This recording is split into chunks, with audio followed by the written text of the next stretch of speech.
Thank you. I'm really happy to see so many faces and to gather our family is so rare. I am meeting family members for the first time since they were babies, and I think this is great to be able to reconnect again. We live up in Northern California and unfortunately don't get a chance to see everyone. Thank you for joining us. We are going to remember Jeffrey Harris today. I am Greg Harris. I am Jeff's oldest. You'll hear from me. You'll hear from my brother Ken, and hopefully we'll hear from. I'm not loud enough. I have never been told I am not loud enough. Sydney, see, she heard me, so I'm projecting out that far. Sydney, if you can't hear me, you're going to wave at me, because talking loudly is something that I inherited from my father, and I will not be unheard today. So I have no problem raising it. So you're going to hear from me, you're going to hear from my brother Ken, you're going to hear from Jeff today. And I'll tell you that Jeff cared enormously about funerals. He spent his entire life critiquing, commenting, suggesting. He recently attended the funeral of Stan Rogers. His 3 kids are here today. And he gave me an earful about how impressive it was, and it was a huge hint about what he wanted to do here today. So a number of the things that we've done here today are really specifically to honor his request. And one of the things that you're going to hear, Barbara, this may be a little weird, but recently there was a luncheon as Jeff closed his office of a million years with Ingrid.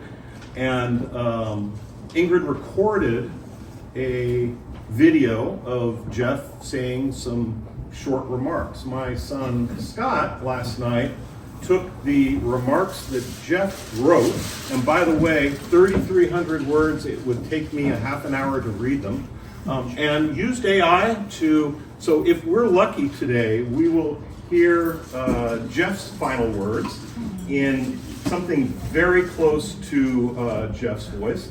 The pronunciation, Mari, is not perfect, Mary. So there are a few little glitches in there, but we will hear from. And then hopefully after that, maybe some of you have some memories. I know personally, I enjoy the funny memories more than the sentimental, and we were definitely a family that liked to tease. So I think all of that is appropriate. One of the funeral elements that Jeff always thought was so important was he wanted to know who was who. So hopefully you had a chance to see the program. The program lists a long list of all the people connected to Jeff, and that was just sort of one of the elements that he felt was important. So Jeff's remarks are quite long. They run 23 minutes or something, and I definitely, at one point I said, so he had a hospital stay about 6 months ago, and I said, you feel so strongly about your funerals in general, would you like to orchestrate your whole funeral? Nope, don't want to do that. Would you like to write something? Nope, don't want to do that. I've been thinking about it. I might have a few words to say at my funeral. Like, okay.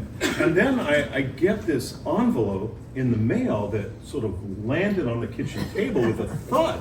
And he was very explicit. Don't read this in advance. Like, wait. And so I hadn't read it, but I did hear this recording this morning as we drove in for the first time.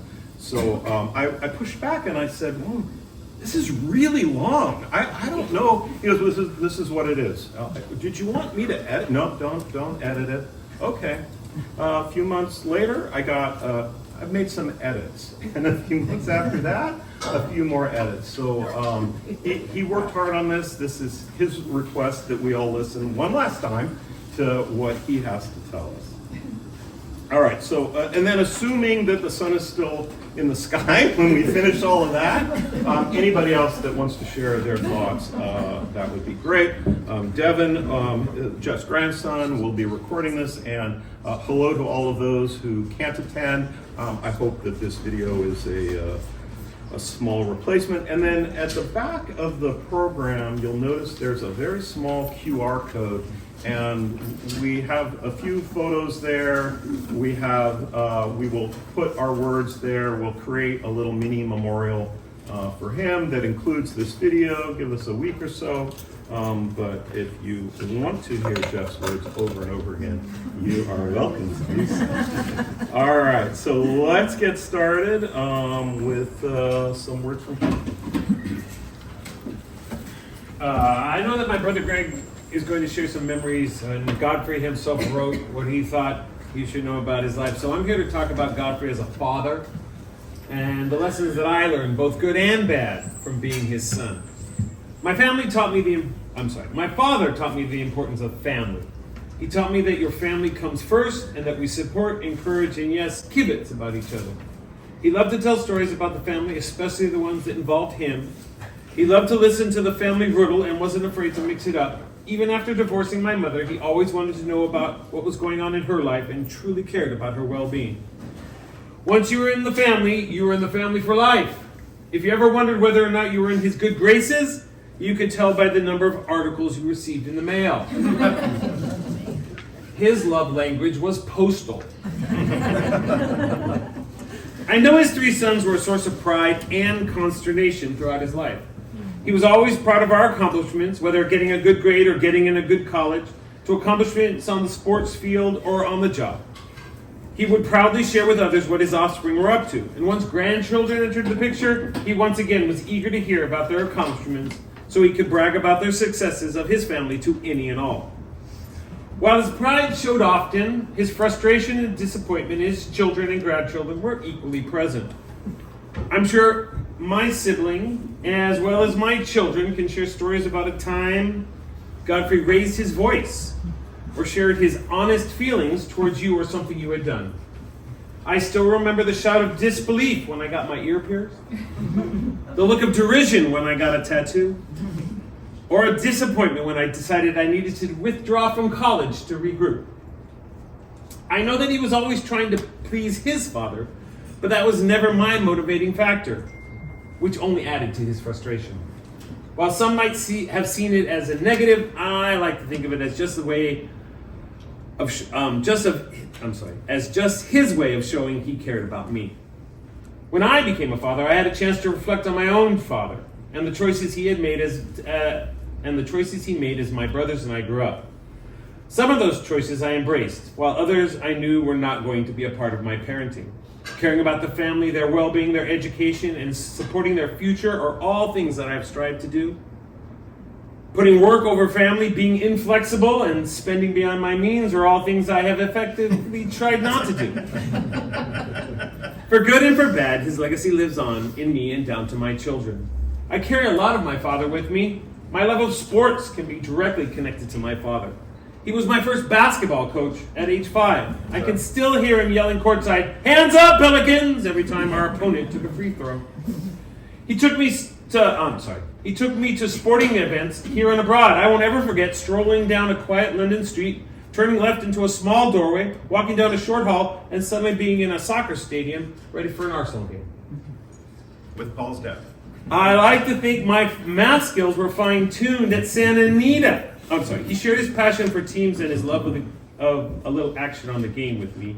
I like to think my math skills were fine-tuned at Santa Anita when he would take my quarter bet on a horse to win, place, and show, and then I had to make sure I got the correct winnings back. When I was an adult with my own family, sports continued to connect us through our weekly tennis matches at 7 a.m. He had been to the office and back and was always raring to go. I was always a little sleepy, but happy to spend time together. He shared his love of cooking with me. While his repertoire wasn't extensive, he did have his signature dishes that were always the highlight of family dinners. I too have tried to create some signature dishes that I hope my children continue to ask for as the years go by. My father's love for politics and news is also strong in me. While I don't feel the need to share my thoughts and discoveries with everybody, I have been known to send a link to an article or two. One of the things that I learned from my father is that words matter. What you say and how you say it can have a great impact on one person or many. He took the philosophy and chose to say as many words as possible in the hopes of convincing any and all that his idea was the best. I, on the other hand, have utilized a communication style with a little more brevity. So in honor of my father, here's a short poem. Godfrey J. Harris was a unique man. Of ivory and tea, he was a fan. Political sciences were where he began, but his career had quite a large span. Writer, inventor, a guy with a plan. Many companies and campaigns he ran, even if most ended up with a dustpan. Fighting for concepts as others would ban, for projects his feelings were for sure we can. Godfrey J. Harris was a unique man. Thank you.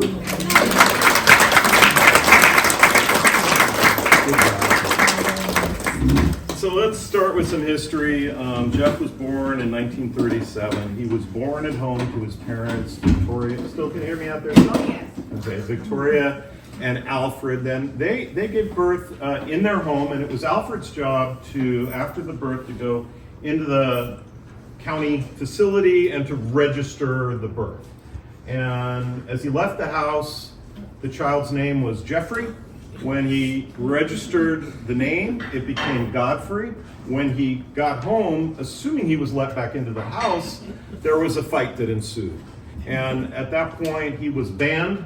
Everyone was banned from ever using the phrase Godfrey. He would be known as Jeffrey. He managed to get to somewhere around his 13th birthday before he saw his own birth certificate and said, "Oh, Godfrey." That's sort of unique. And that began to sort of redefine his brand, and I don't think anybody would argue that he was certainly unique. He would love it when he got introduced to somebody, and Godfrey, so would I call you God for short? He would just smirk. I never heard him answer that question. Vicky, his mom, thought Godfrey was a butler's name, and that's why it was ultimately banned. I've learned a lot from my father. I think the theme of what we just heard from Ken is very similar. I think a lot of what I've learned is sorting into the I'm going to emulate that and the I'm not doing that.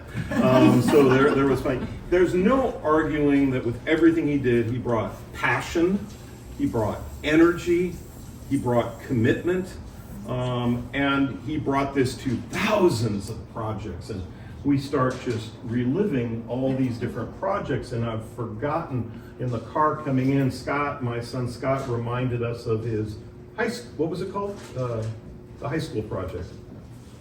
Something high school. Anyway, a myriad of projects where we have all appreciated his energy and his creativity, but have forgotten since. I think, as I alluded to before, that my father's voice was loud. His inside voice was at a decibel level that most people found appropriate for public facilities. And I remember one time we were having a family dinner, and in the course of this dinner, we see from across the restaurant this family get up, walk across the restaurant, and the father, apparently, of the family came over and leaned over our table and said, "Oh, I really enjoyed your conversation." And of course, I was horrified at how embarrassing this was, that the whole restaurant. And my father listened to this and said, "That's good." He was quite pleased that his speech was enjoyed. I think that I always thought of my father as he was in the Army, but I was never really clear on what he did in the Army. But he was brave, at least in his own way. I remember we went on a ski trip up to the snow in Big Bear. We drove from early in the morning. We arrived, and of course, he'd already had a couple of cups of tea, so the first stop is the bathroom. We all go in, the three boys, my father, standing at a urinal. There was one urinal in the middle that was empty. We were all doing our business, and my father looked at the empty urinal, and he saw a dime. in the bottle. And my father's a brave person, I want to point out. He went down and he retrieved that dime. Another fellow started to join us and said, "Oh, are you a Marine?" "Well, no, but close, right? Come on." My father liked to lecture. I'm sure many of you have heard a lecture or two come out of his mouth. I'm reminded of a time when, as I think we were certainly in our late teens, we visited London. We stayed with Paul's family, and he took the three boys on a tour of the Victoria and Albert Museum, very famous museum. And my dad was really proud of everything English. He wanted us to appreciate our English roots, and he went into full tour guide mode in the museum. In fact, as he was talking to us, he was walking backwards like a good tour guide would do. And he walked right into some priceless podium with a statue on it. It did a 7.2 Richter scale wobble, and instantly in one of these rooms, his loyal three sons each went in a different direction, fully abandoned him, left him to face his own consequences, and thankfully it did not fall. As I've mentioned, my father loved funerals, and I think that it started when, as a young Foreign Service officer, he worked in the U.S. Embassy in London. He had just had his second child, Ken, who was born in England. And instead of staying home with Ken, he was working because Winston Churchill had just died. The U.S. delegation in St. Paul's Cathedral had so many chairs. Well, it turned out it had one too many chairs. And with too many chairs there, the fear was that the TV camera would pan over and see an empty chair in the U.S. delegation. It was my father's job to make sure that that chair got removed. He jumped in the embassy limousine. He tore through the streets of London. The flags are flapping. He jumped out of the car. There was a phalanx of press photographers there that snapped his picture, confident that this was important, only to not realize it wasn't that important. My father was convinced that there is a negative somewhere of him looking important that has never been revealed.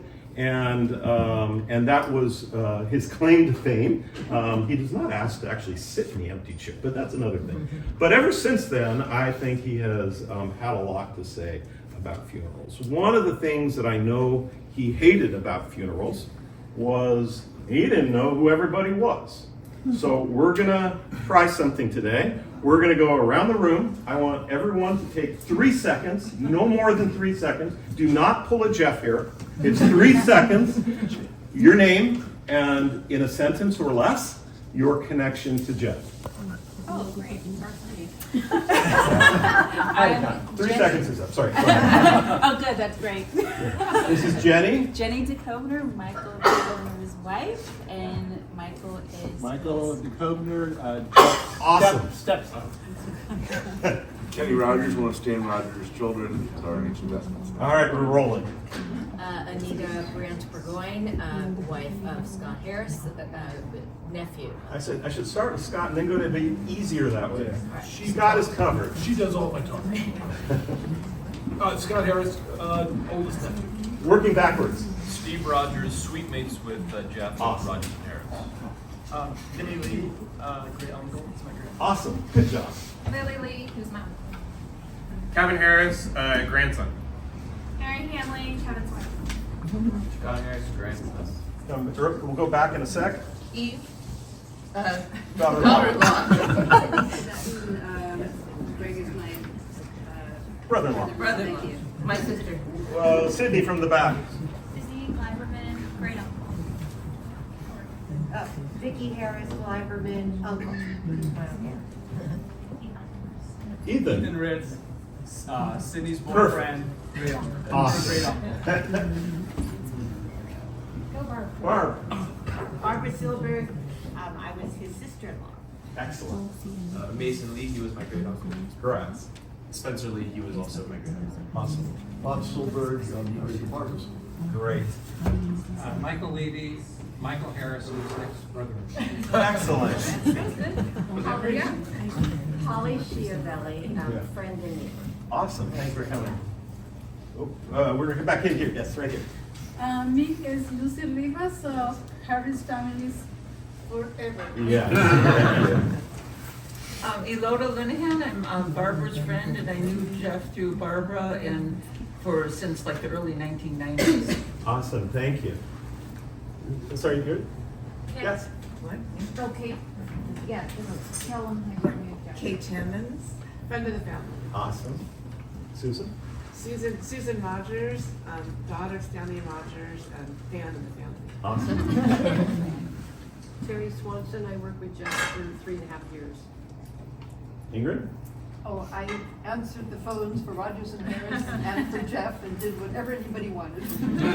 40 years. In the back? Oh, I'm Melissa Levy and I'm Barbara Silberg's sister and she was his sister-in-law.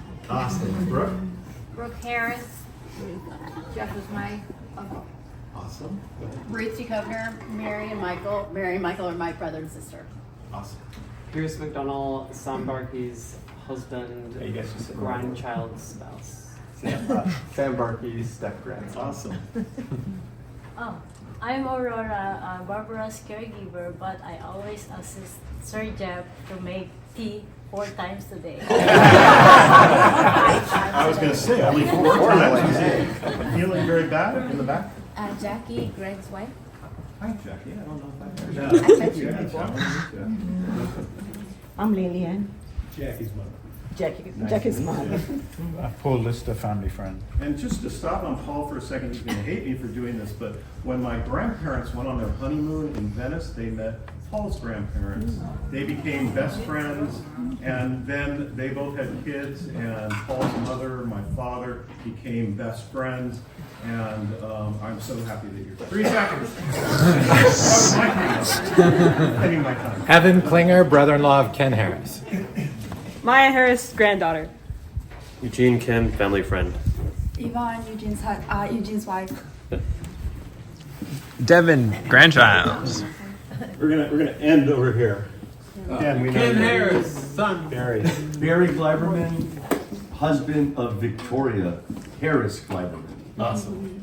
Manny Gleiberman, the son of Barry, that's married to Victoria. Awesome. My name is Sandy. I'm Paula Cabrera's daughter-in-law, and she worked for Jeffrey for 42 years. Or 43. Wow. Excellent. Mary Barkey, stepdaughter. Perfect. Jeff's wife, Barbara. Yay.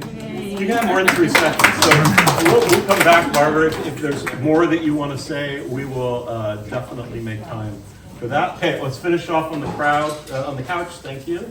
Wait, you're next to Devin. Who did I miss? Oh, I'm sorry. Kenny Milcom, I'm with Mary. Sorry. Howard Ader, a longtime friend of Barbara's. We met when she was a dancer in pajama game. She was doing cartwheels. And I was playing clarinet in the orchestra, and we did very good things. Clarinet was a Jeff instrument as well. Greg Mayer's stepson. Stacy Harris, daughter-in-law. Marcus Russell, husband of Sue, niece. Awesome. Well, thank you for all of that. I know there's at least somebody here who didn't know. I learned a few. So that was important to him, and I appreciate it. And 2 people just walked in. Oh, who are they? Just tell us who you are and how you connected to Jeff. Apologies, we had the wrong information, so we were all the way at the mortuary. But Margot Katz and Nuri Katz, we were Barbara Linden's We live across daughter the and street granddaughter. from So Barbara. she grew up across the street, Thank and you I for live there coming. now. Awesome, thank you for coming. All right, well, that was awesome. I want to just sort of talk quickly to Jeff's grandchildren more than anybody, and say that, you know, of all the things that I think I've learned from my father, that public speaking is an important skill, and I hope all of you will invest in that. I know that going to my grandparents' house on Sundays for tea with a whole bunch of people all trying to be heard at the same time taught me the skill of figuring out how to get in and get out and to get your point made. I think that when I first started working with my father, I remember asking him about some questionable decision, and he said, let me make a really important point here, that Harrises are always honest. Every Harris in this family is honest. Now, when it comes to going right up to the edge of those rules, we're happy with that, but we're honest. And I always took that with me. And then lastly, just someone above all else, I think, that he was committed to life. He was up at 4 in.the.morning. He claimed that it was to avoid traffic. I don't think it had much to do with traffic, but he worked hard. And then lastly, I'd say that I learned from my father that in life there are many things where no experience is required. I can't tell you the number of ventures where, like, what do you have to do with air pollution or lotteries or a myriad of other things, and so he taught me well. Well, with that, there's only, one more thing. It was mentioned that Jeff loved a good cup of tea. Again, with the grandchildren, with the next generation. What's that? We need to first, before we can enjoy the tea, it's going to be important today to make sure that all of us here know how to make not just a cup of tea, but a proper cup of tea. So you start by heating the water to a Boil. You start by heating the water to a boil. You cannot have, in fact, not just a boil, but a rolling or rapid boil. If you're in a restaurant and somebody brings you a pot of hot water and a tea bag on the side, what do? You send it back, you pour the boiling water on top of the tea bag. Vinny, you getting this? Yeah. Okay, take notes. There's going to be a test. How many tea bags for 1 cup? 2? 7 is okay. Any number higher than 3 is acceptable in this answer. How long do you let the pot sit? 5 minutes. Who said 5 minutes? I did. 5 minutes. Is it 6 minutes okay? 7 minutes? Sure. At least 4 minutes, please, for a pot of tea. Now, what happens if you don't wait 4 minutes and you make a pot of tea? What is that cup of tea called? Water. Weak. Perfect. What did you say? Weak. Weak. No, piss water is the appropriate answer. What kind of milk should you use in your tea? Whole milk.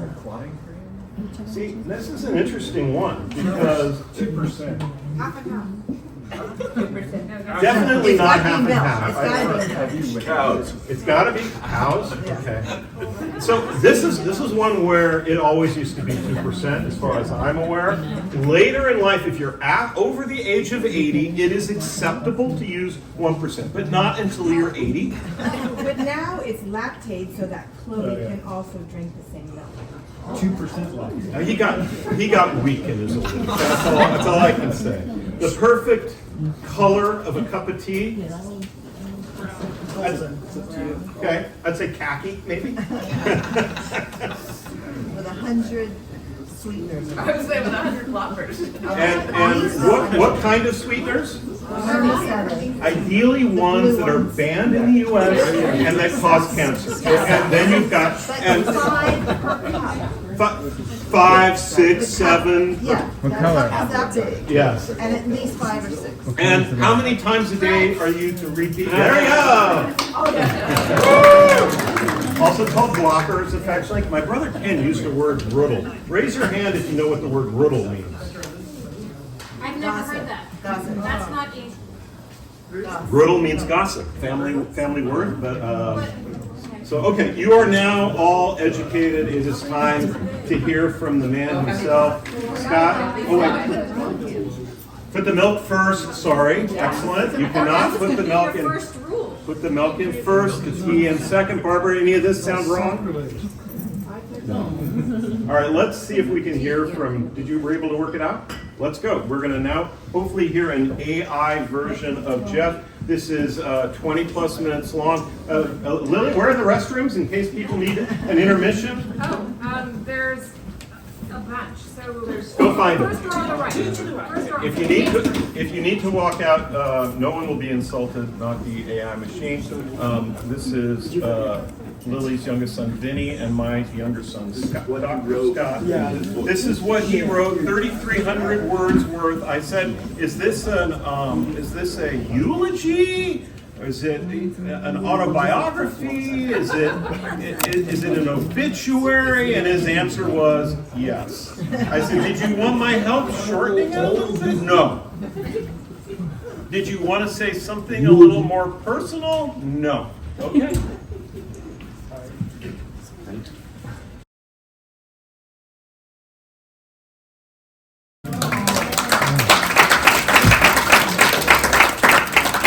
I don't know about you, but that was not him, but it sure sounds a lot like him. And that was edited, Greg?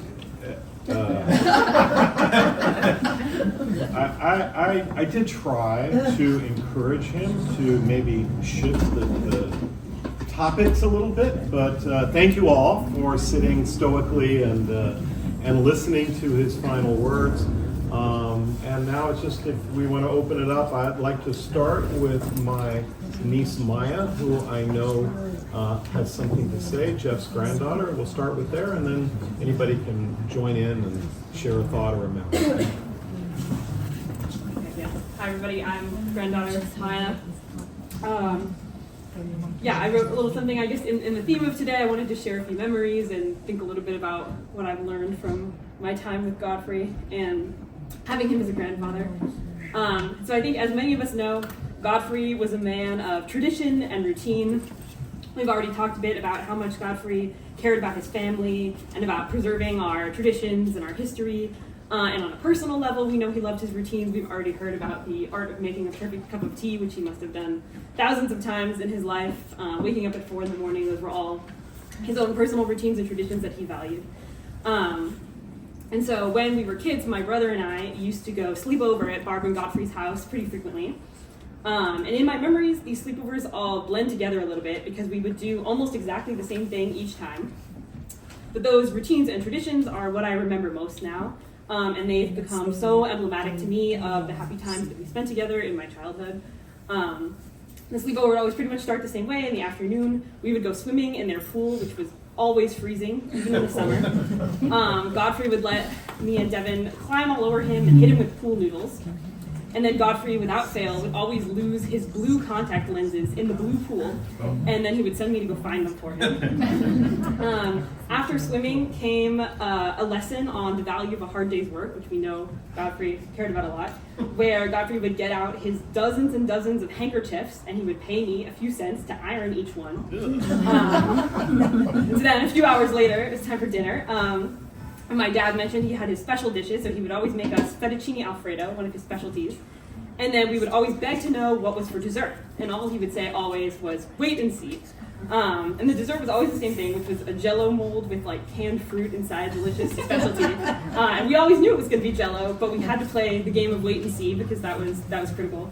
After dinner, Godfrey and I would play cribbage, which is a game that he taught me, along with a variety of very creative swear words.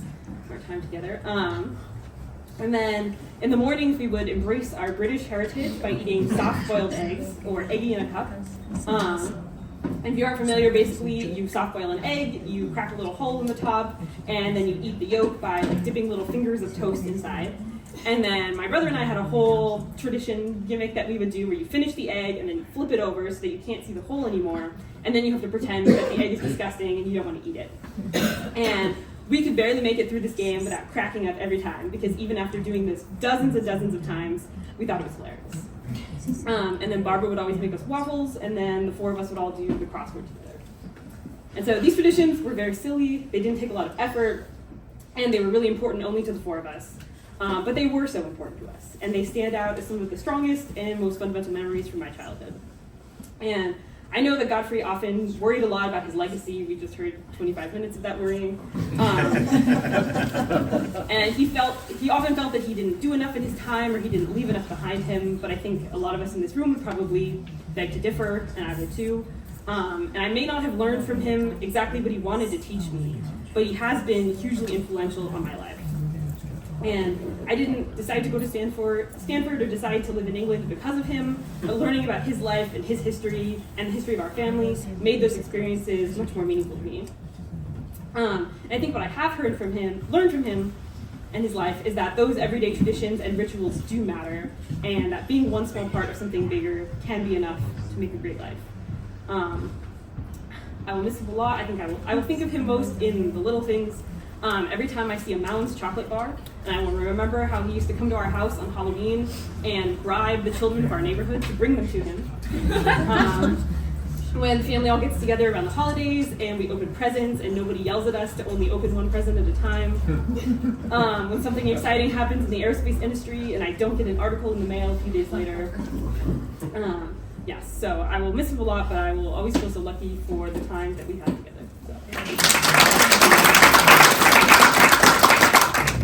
Sister-in-law Barbara. I was brought into the Harris family. I was a good 10 years, 11, 12, 13 years younger than the other Harrises. And I was looked upon as the little kid. Jeffrey looked upon me as little stupid kid. And I didn't feel very, very respected. I didn't feel very accepted. Right after Michael and I announced our engagement, the next day my brother was killed in an accident. And it was devastating. It's still devastating. And Michael and I were going to be getting married a few weeks later. My mother very bravely still put on the wedding. And as you can imagine, the wedding was very sad. My brother was only 23 years old. It was rough. And there was Jeffrey, very pompous, as he always was towards me. And after the ceremony, everybody was still very, sad, what can I say? And Jeffrey stood up and he said, Barbara and Michael should dance. And I will always think of that and remember him for that.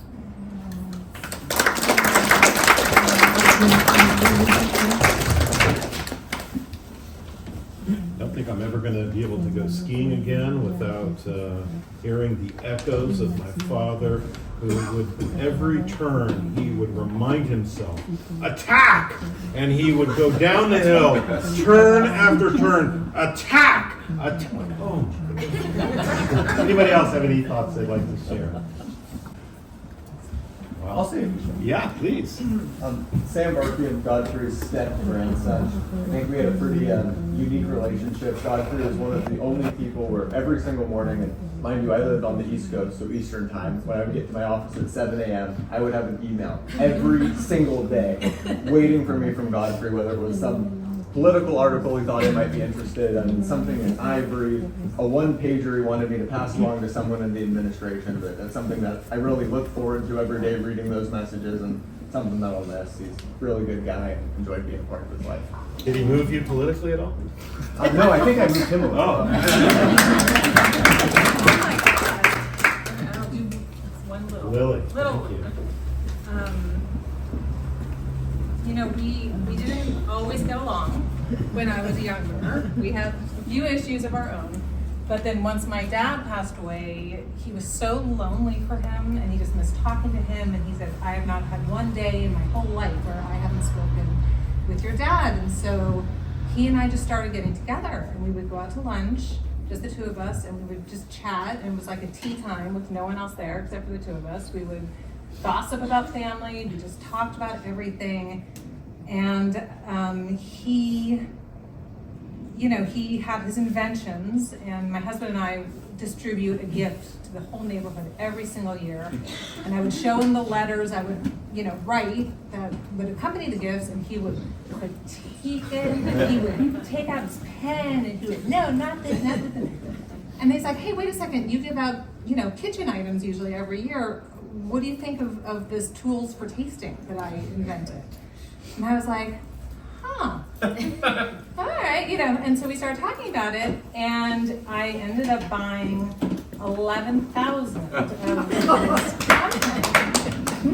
to distribute to the whole neighborhood. And for literally, it was a year ago that I decided to do it and buy it and distribute it and write the letter, which he critiqued, and he had a lot to say about it.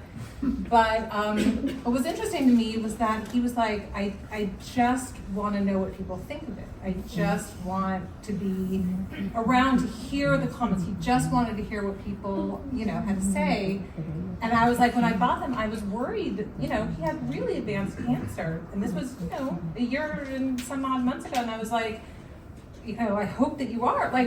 We talked honestly about this. I'm like, okay, And so I was so happy that when the comments started coming in, oh, that's so clever. Where did you ever get that? Who developed that? People really from the neighborhood send us emails, send us phone calls, and I was so happy that I could share that with him and share the voicemails we get and the emails we get, because I know it made him feel so validated that he was taken seriously, and he wasn't a joke. He really did care about stuff, and he worked right up until the day he died, and I'm very grateful that we had that time together, so I will miss him.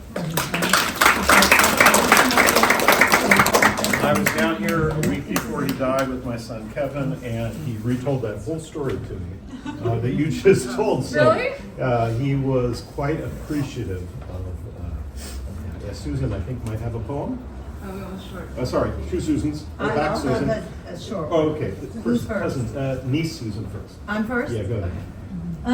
I'm just going to reiterate what I said to Ken and Greg and Mark. I wrote them a short email. And originally what I was thinking was that I didn't even have one photograph of my uncle and myself. And I was telling people, he just wasn't that guy. I don't think he ever hugged me. I don't think he ever, touched me, nothing. And then I stopped and I thought about some really good old memories of him. And the fact that I never would have learned how to ski without him. He took us skiing. He took me and the boys, and we went skiing, and he helped with boots. He did everything. And I never would have had that opportunity. And then, of course, the other thing was that I did play tennis with him, just him and I. And we had special days or mornings or God knows what time it was. And he let you win? Never. Never did he let me win. He was ruthless. But in the article-ness that everybody, I think, in this room experienced of Jeffrey, that we all got articles. From the day I married Marcus, I got articles on rugby, I got articles on the music business, and then, of course, when sadly our house was burned down in the Palisades, I got countless articles about the fire. And I would barely read them, put them aside, throw them away, whatever. I finally said to him, I said, Jeff, don't send anymore, please. I know everything, I live it, I hear it, I read it myself, I get it sent, I'm on the WhatsApp groups, don't send me anything. And he said, okay, I won't. And then a week later, I got an entire thing from LA Times about the fire. That was actually really interesting, and it was a complete wrap-up, and we still have it. Like Sue, I think I ignored a few of the clippings. Like Sue, I think I ignored some of the clippings. I still have some, though, on my desk, and now I feel okay about going back and reading them. Susan Rogers, longtime friend. Yep.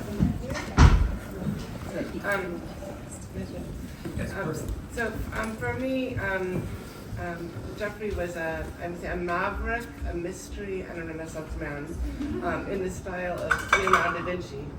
And my whole family went to that exhibition in Palm Springs of Leonardo da Vinci, which I was always very impressed how inventive Jeffrey was.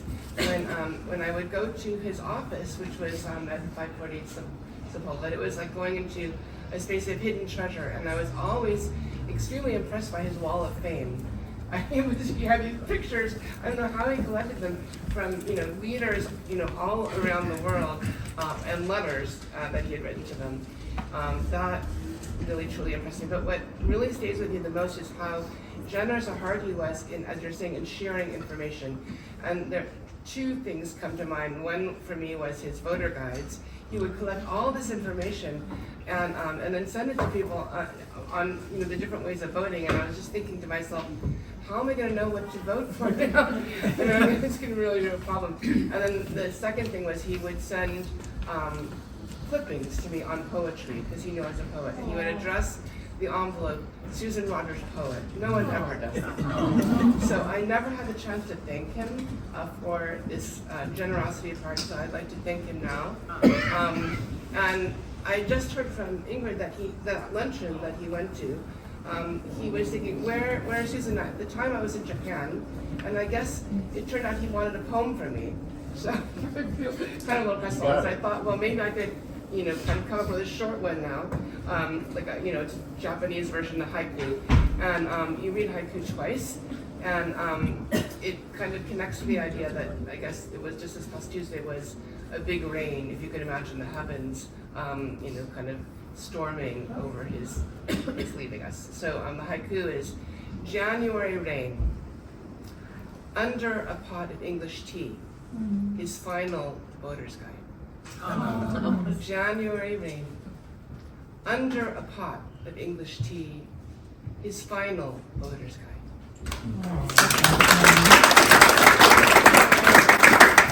We had a conversation the other night about the voter guide, trying to talk one of those grandchildren into continuing to see if that happened. Any other thoughts, memories? A couple more, and we've got some exciting food that Lily has organized for Yeah, us. I'll be brief. I'm a neighbor and didn't get to know so much about Jeff's life until now, so that was really wonderful. It might have been repetitive for many of you, but for me it was really amazing to learn more about him. And this is just a small anecdote, but I get the sense from hearing about his life that it might capture some of his character, which is with the January fires, and someone raised that. I was very worried about Barbara and Jeff, so I came over to check on them with evacuating, and I offered to help pack, I offered to drive, and he refused all of it, even though he was in his 80s and dealing with his own issues. He said, no, I've got it. He was taking care of Barbara, he had taken care of things, and he wanted to drive himself. And so that seems to resonate with what I'm hearing about him in terms of him being a very proud person who was working hard towards the end. So just wanted to share that with everyone. A lot of work to end the year. It's great to hear all these memories. All right, let's thank you all for coming. I know he would appreciate your attendance here today. I certainly do. Let's enjoy some food. Thank you.